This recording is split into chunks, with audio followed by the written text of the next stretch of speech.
You're listening to The Secrets of Doctor Who, where we discuss everything about the hit BBC series, Doctor Who. And today we're discussing the second Doctor story, The Space Pirates. I'm Dom Bettinelli, and joining me today is Jimmy Akin. Hey, Jimmy. Howdy, Dom. Folks, remember to like The Secrets of Doctor Who on our Facebook page, facebook.com/Secrets of Doctor Who. Retweet us on X, where we're at SQPN. Leave us comments wherever you find us on social media. We do love to hear from you. And I want to tell you about another show on the StarQuest Network you're sure to enjoy called Let's Science, which you can find wherever fine podcasts are found at sqpn.com/science. And stick around to the end of the episode. We do have more of your listener feedback that we want to share with you all. So thank you very much. And with that, we're going to talk about the Space Pirates. Jimmy, can you give us a recap of what happens in this story? This week, the second Doctor, the first Jamie, and the first Zoe arrive in the middle of a 6-episode outer space conflict.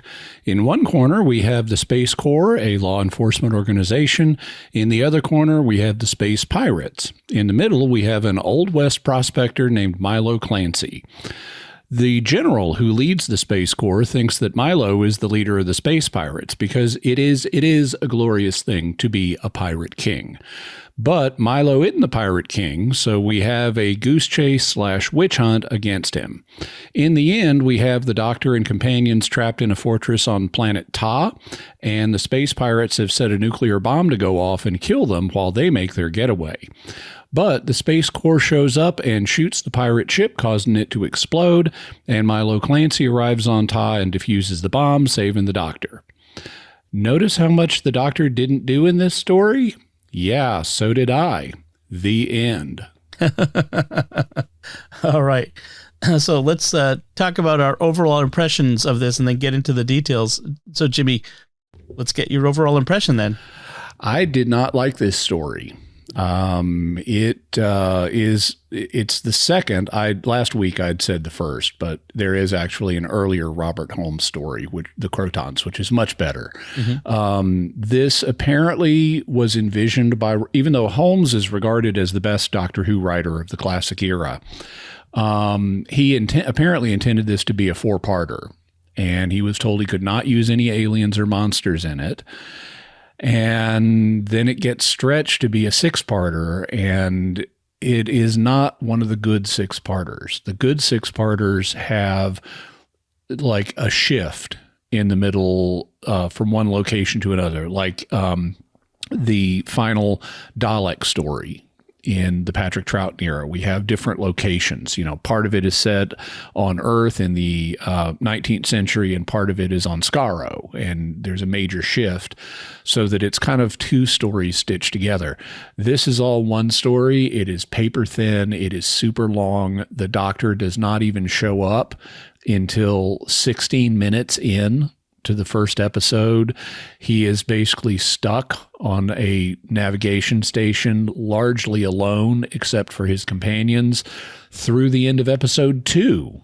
Episode 2 is, let's see, where's my notes on this?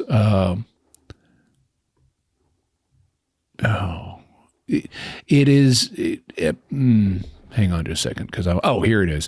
Episode 1, as I said, has the Doctor show up halfway through. Episode 2 has the Doctor stuck on a space station, largely alone. Episode 3 is a car chase in space, and you know what I say about car chases. Nothing's going to happen to advance the plot until they're over. And then episode 4 is an action sequence in a mine, and you know what I say about action sequences. Nothing is going to happen to advance the plot until they're over. So we don't really get to the main plot until episodes 5 and 6. And really, it's episode 6 where everything happens. And so I thought it was very weak. And I say this as someone who loves the second Doctor. I mean, he's my favorite Doctor, and I love second Doctor stories, but wow, not this one. Yeah, I'm in pretty good, I'm pretty much in agreement with you. I like it as a 60s era space opera. It was kind of fun for that. It kind of reminded me a little bit of Mission to the Unknown, which was also a story that lacked the Doctor completely in that case, but that was just one episode. But as a Doctor Who story, it just wasn't that great. The Doctor didn't have much to do. And in fact, as you mentioned, episode 6 was where everything happened.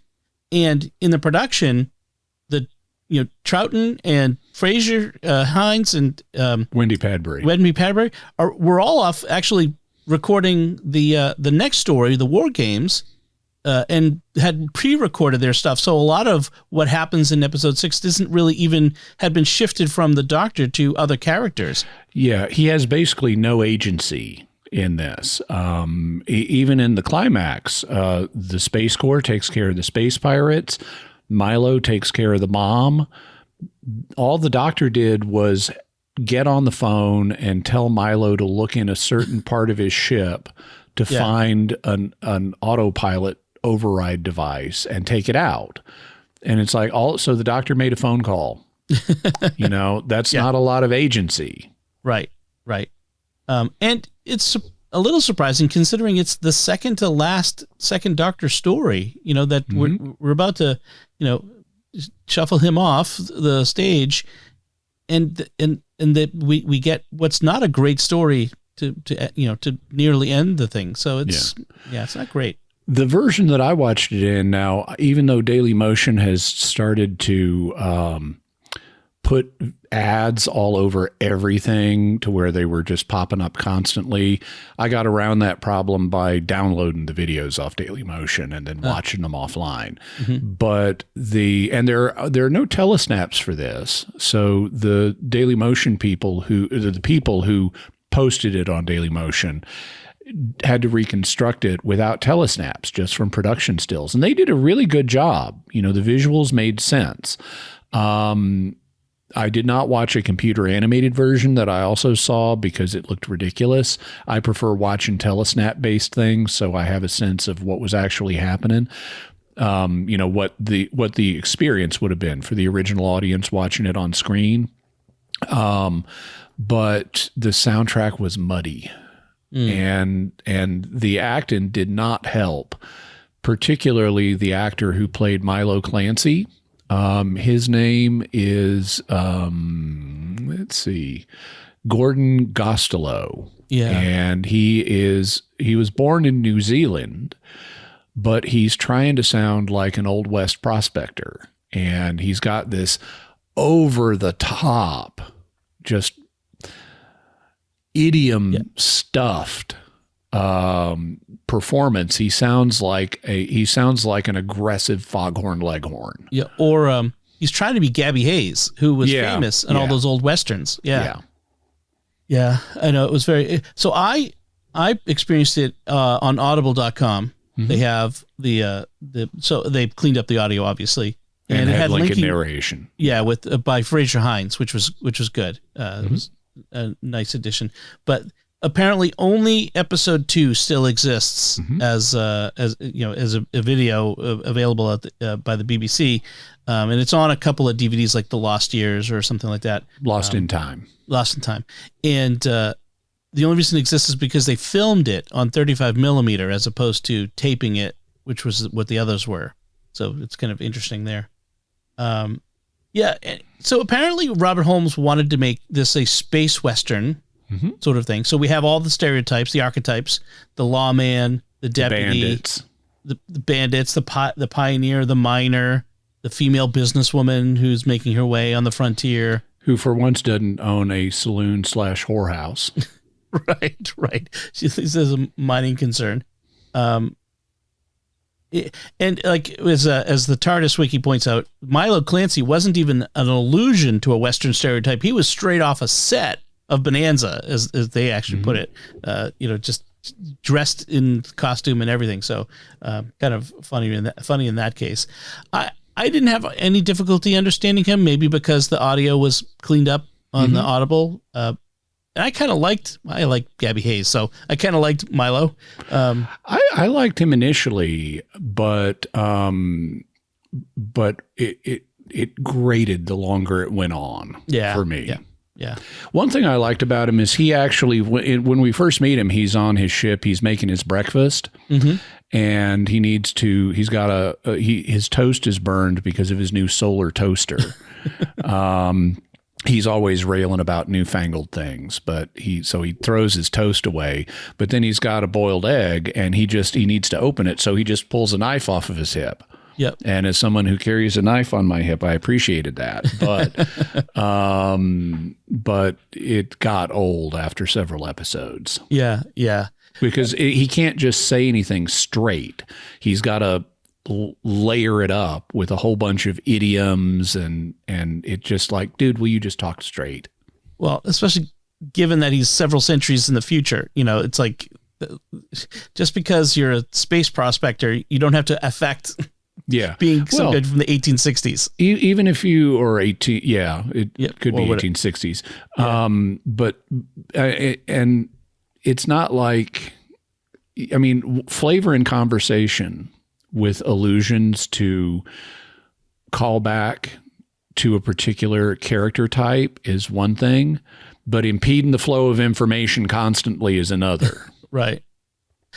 I did like his interactions with General Hermack, who because he was sort of that irreverent, you're a big, blustering general, and I just. Yeah, I've also got a note about the general. He has this super dramatic delivery constantly. It's like he's very monotone. Yeah. And sometimes there seemed like he had like a German accent, and sometimes he didn't. The accent was a little inconsistent there. And the general's insistence that Milo Clancy had to be behind the whole deal, it seemed a little forced at times. Totally. It was very forced. But that's par for the course in mid-1960s, late 1960s British children's television. We typically have one character who has authority who is irrationally convinced of something in order to generate conflict. Yeah. What I liked here is I liked Madeline Isigri. Yep. She is the business owner of a mining concern that she inherited from her father, who is believed to be dead, but he's actually not. And as soon as they mentioned in like episode 2 or 3 that he vanished, it's like, okay, he's going to show up before the end of the show. Yes. But there's this super valuable stuff called argonite, which is the most valuable substance in the universe.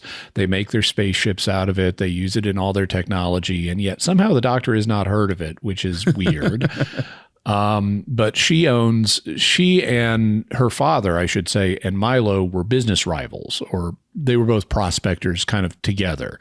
And they were very close, but then her father disappeared like 15 years ago or something.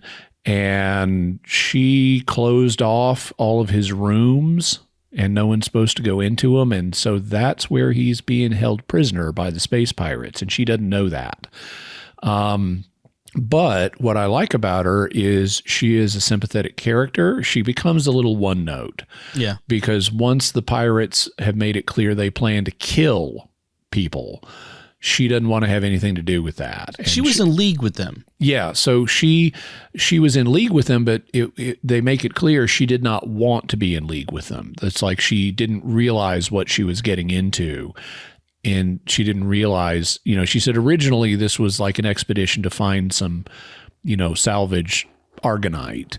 And then it be, like salvage old derelict spaceships that are made out of it or something. And then it turned into piracy. So they changed it from what she was on board for. And, but after the pirates had made it clear, or the pirate king, who's a guy named Caven,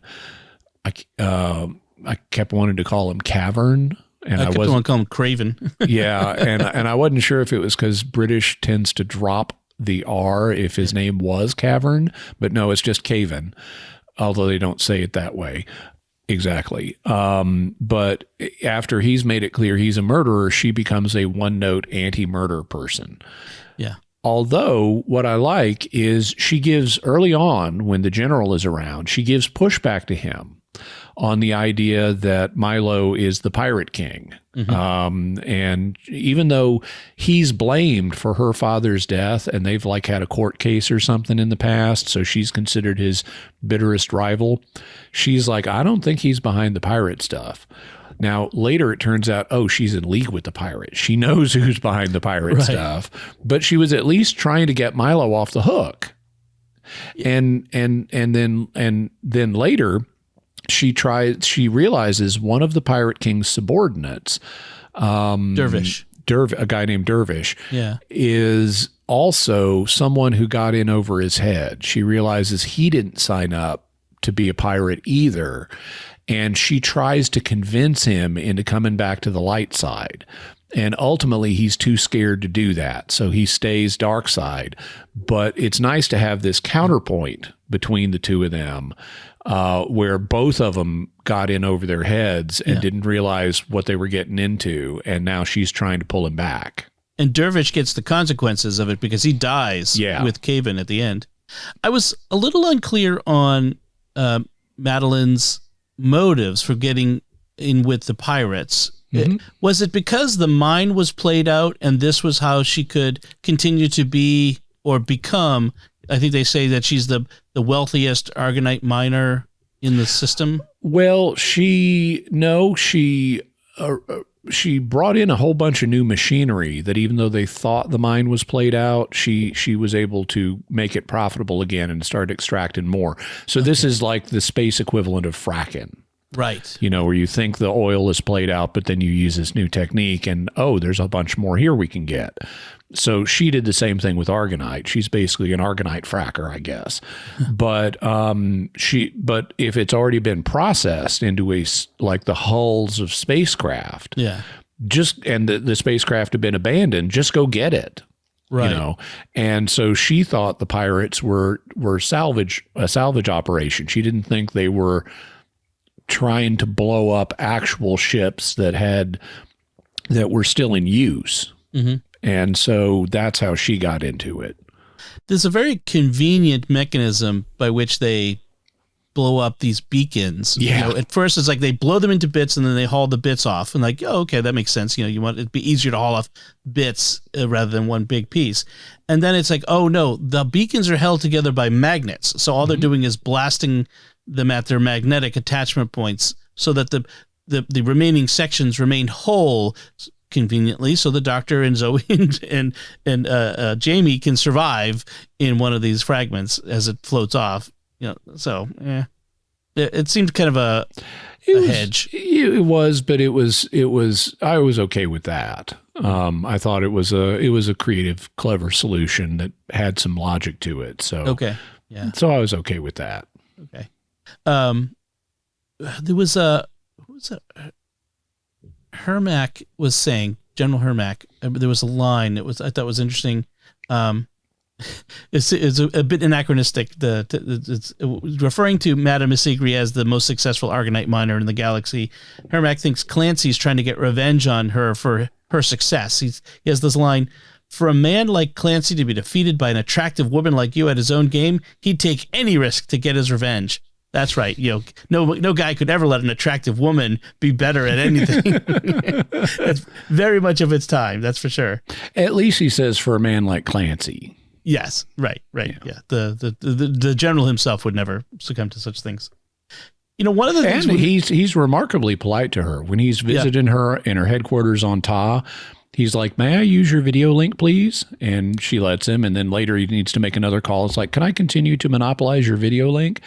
And he's this bombastic general who's very bombastic to all of his subordinates, but he's polite to her. He's downright rude and like mean to the Major. What's his name? Major Warren. Major Ian Warren. Yeah. Yeah. He was like, kept chasing them in his fighter jet and kept losing them. The pirates. It's like. He just kept calling him like a incompetent, and so that was I thought that was kind of funny. The Doctor is incredibly bumbling throughout all of this. We mentioned that, like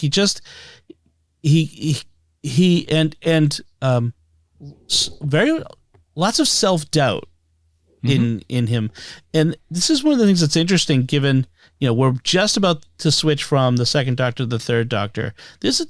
Doctor Who as a whole is going to undergo a big shift in tone and style from the second Doctor to the third Doctor. And it's kind of interesting now because when we previously talked about War Games and we talked about Spearhead from Space, which was the first Third Doctor story. And it's like, oh yeah, we shift from one Doctor to the other. But to have now gone through all of the Second Doctor stories and most of the Third Doctors, it really does strike home how different the first and Second Doctor are tonally from the third and fourth and fifth. Or the rest of the run, even it's very different. And especially the third, because we go from having these future outer space adventures to you're stuck in the 1970s or 1980s on Earth. Yeah, and that's a big shift, right? And it goes from the sort of the clownish in some ways, not super self-assured Doctor to basically James Bond, which was the Pertwee's style without the girls, right? Right. So it was interesting to kind of acknowledge that in this. I mean, we've seen it all along. One thing that I've noticed in this, and normally I don't pay too much attention to soundtracks, but this has a weird soundtrack. We've got all these outer space scenes that have visuals communicating what's happening. So lots of ships docking and pirates spacewalking to plant bombs and stuff. And they just have this funky music they're playing over all this. It's like some of it sounds Middle Eastern, and they clash cymbals and stuff. And it's a really weird outer space soundtrack. Yeah. And it, in fact, there's vocals on it as well. And it's very different. Again, very 60s-ish. The vocals are more Western, though. It's like a woman kind of doing this wailing stuff, but it's not Arabic wailing. Right. There is an interesting moment when Milo and Dom Isigri, they see each other again for the first time. It was a very Jimmy Stewart moment for me. Oh yeah, that's something else I noticed about Milo is he like channels. His delivery sometimes sounds like Jimmy Stewart. He says, Dom, look at me. Don't you know me, Dom? Like that line from It's a Wonderful Life. Don't you know me? It was very Jimmy Stewart. I thought that was pretty funny.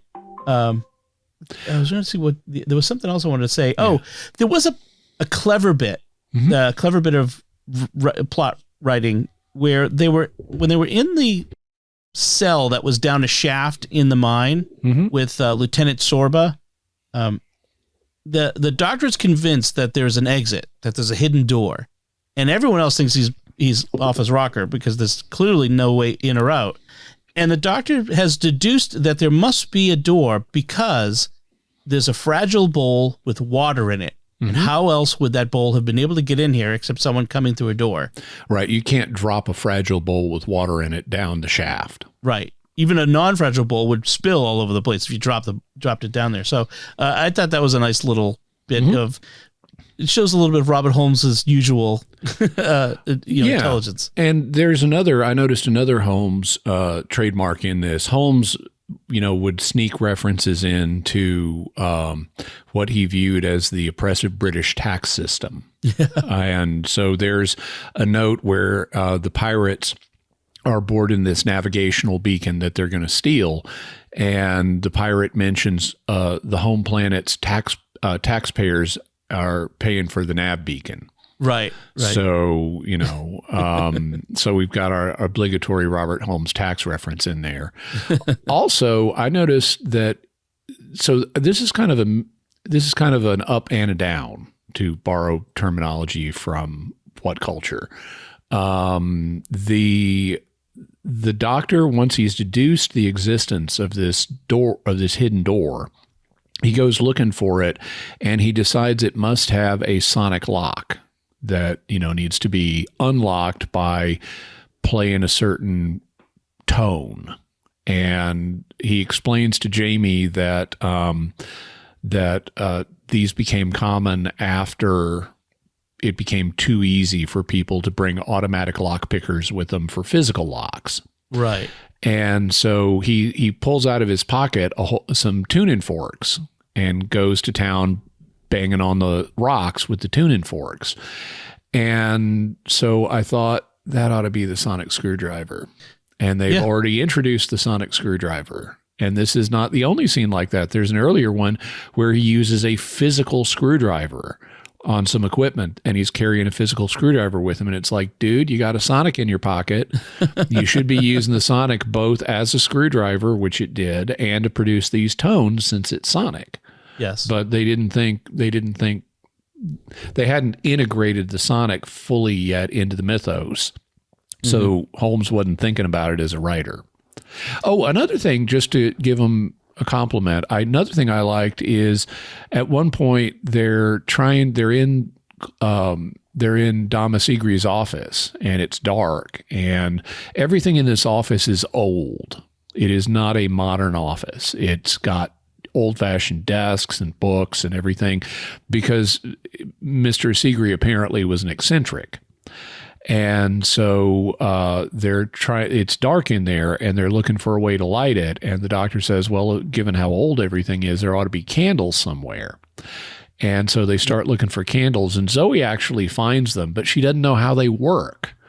So like she, because she's from our future, and they don't use candles in outer space in her time. Right. And so she's able to find them. It says, are these them?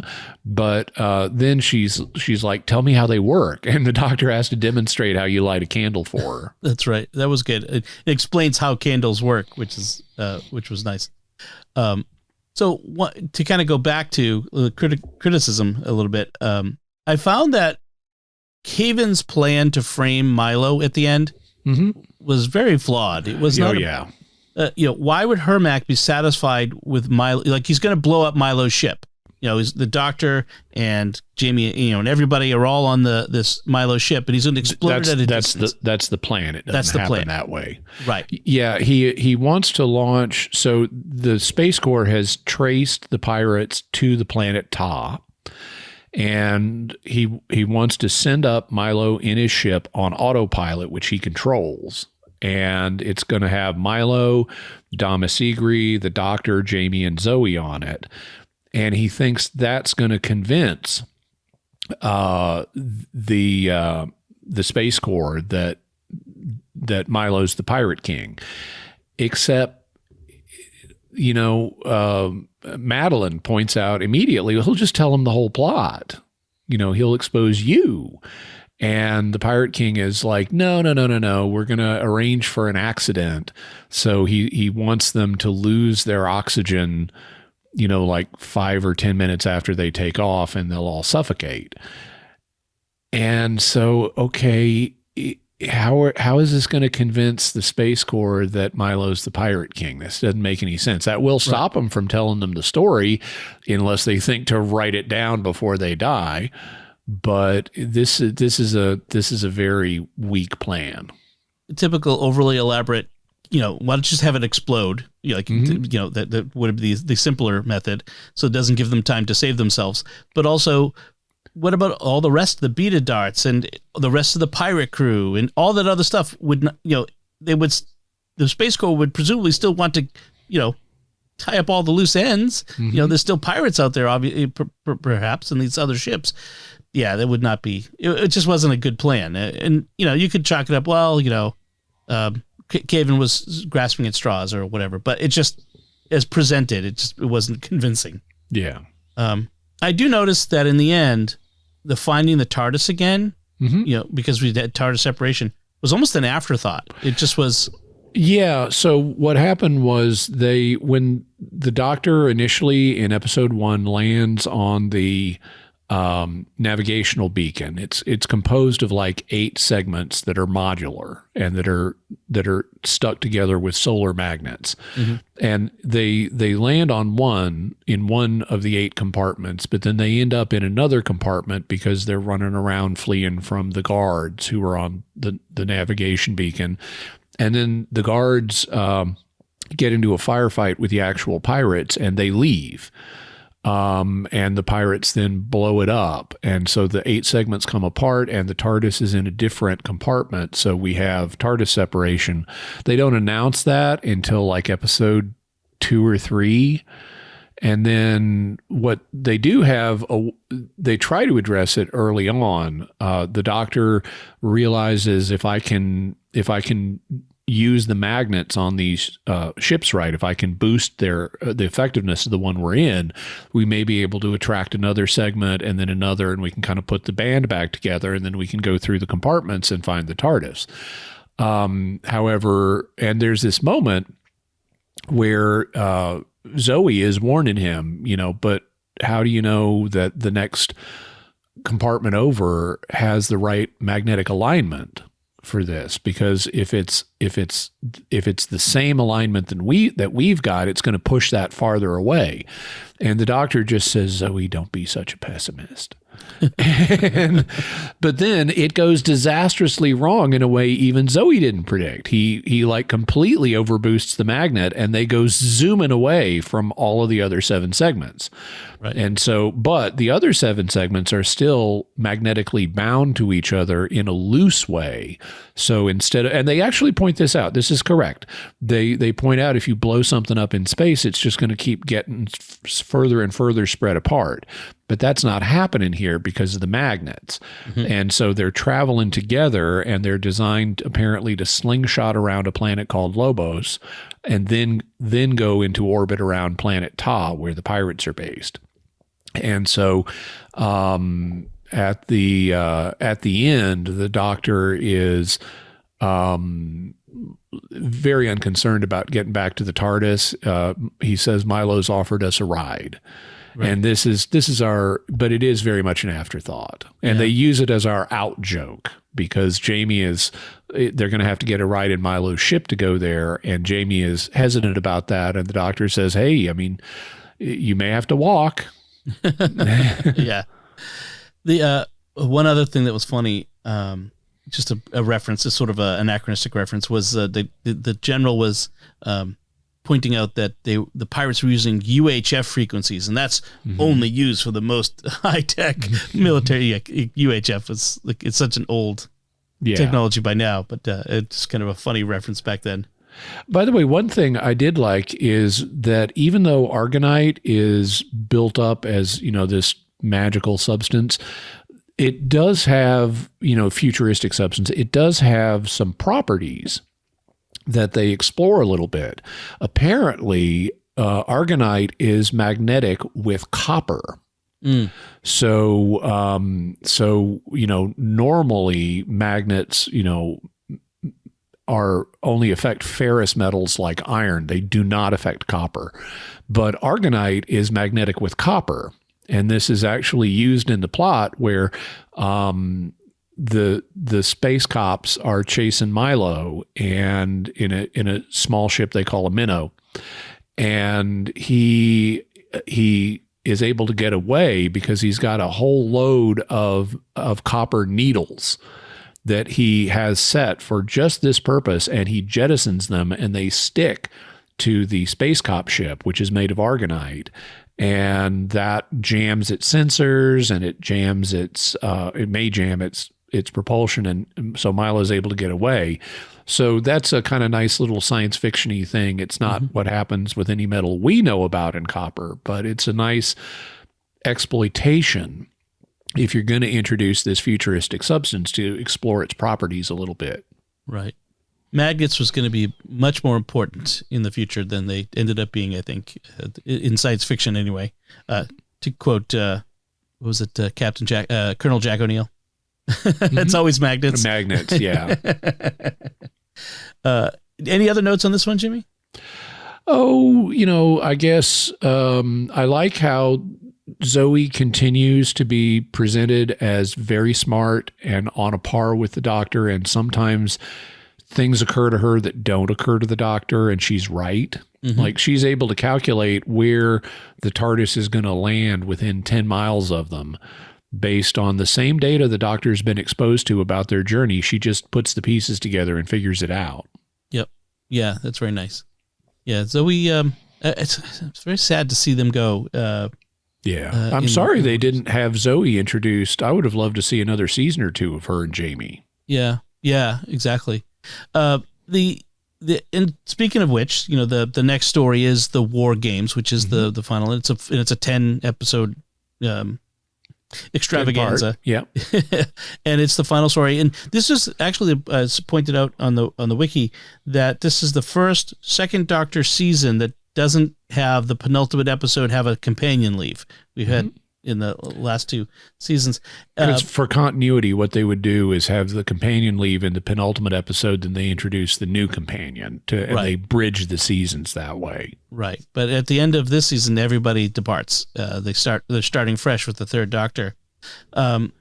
So we've already done an episode on the War Games when we first but went through way back. Yeah, and we talked about doing it again. So we may do it in a couple episodes to make it a little easier on us. 2 or 3. Yeah.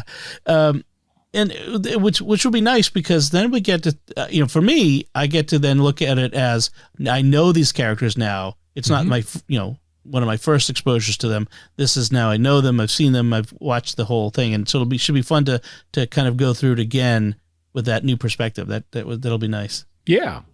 Excellent. So now that brings us to our listener feedback. And so this comes from our discussion of The Creature from the Pit. That was the fourth Doctor story a few episodes ago. Robert on Facebook writes, I agree with you guys about the humor, but I'm not as sold on the structure. It sort of feels like they realized the main plot didn't have enough material to work with for all 4 episodes, and the whole neutron star feels as tacked on as the Bandrels in Time Lash later. The guest acting is good, with several callbacks to the Hartnell era.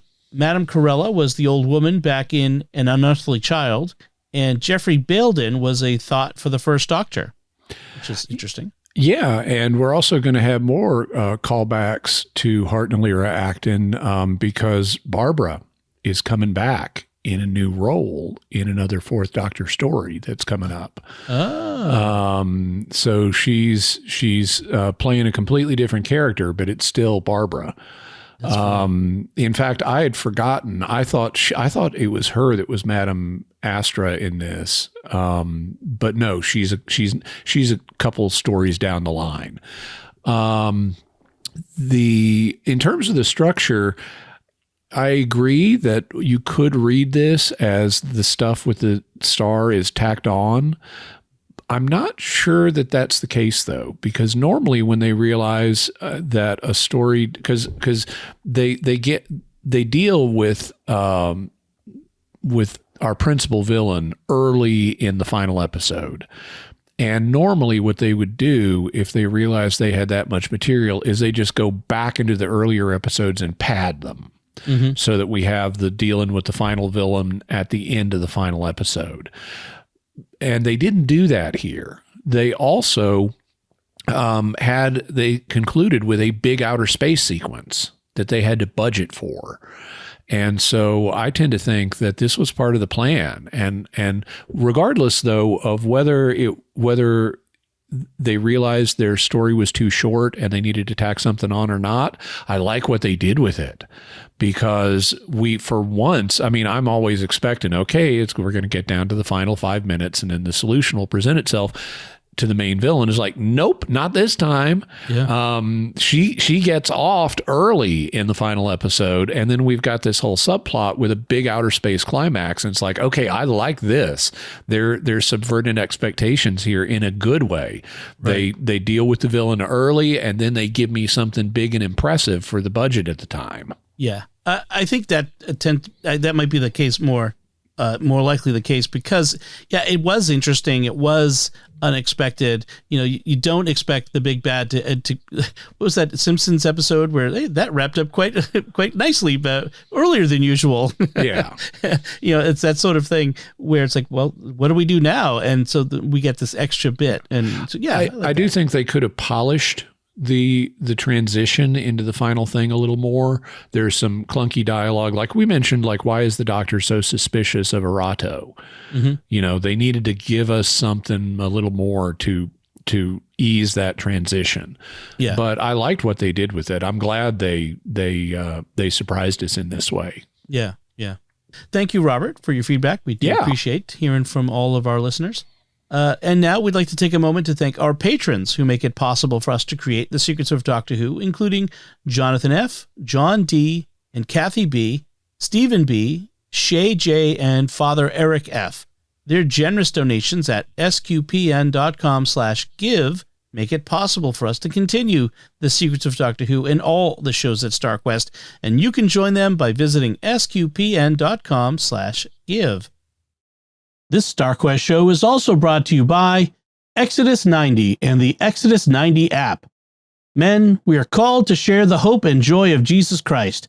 Our family, friends, and community desperately need us to imitate our Lord to be radically present and available. What if you intentionally live this Advent season differently, focused not on buying Christmas presents, but sharing the loving presence of Jesus Christ? We want to invite you to join us on the Exodus 90 app and break out of the religion of the world. Join the men of Exodus 90 and Monsignor James Shea, president of the University of Mary, who's our spiritual guide for Advent this year on the Exodus 90 app. Together, we will rediscover the hope that God lays out for us in the coming of His Son into the world. Go to exodus90.com/SQPN to learn more about Advent on the Exodus 90 app. That's exodus90.com/SQPN to join men from around the world this Advent starting December 1st. Be radically free in Jesus Christ this Advent.